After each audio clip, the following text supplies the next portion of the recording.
titik, karena Engkaulah cahaya. Janganlah kau berharap bersama bintang dan bulan di angkasa, karena Engkaulah salah satu bintang yang bersinar.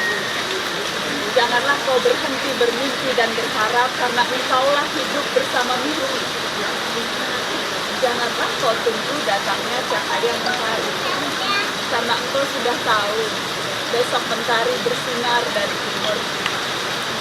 Janganlah kau lepaskan sabar dan doa, karena engkaulah insan pembelajar yang sadar kefanaan. Janganlah kau memutus berhenti di jalan buntu, karena engkaulah pencari jalan yang ulung. Janganlah kau mengambil kemuliaan di luar diri, karena engkau telah diciptakan sebaik-baiknya bentuk. Banjarbaru 18 Januari 2009, Antologi Puisi HI.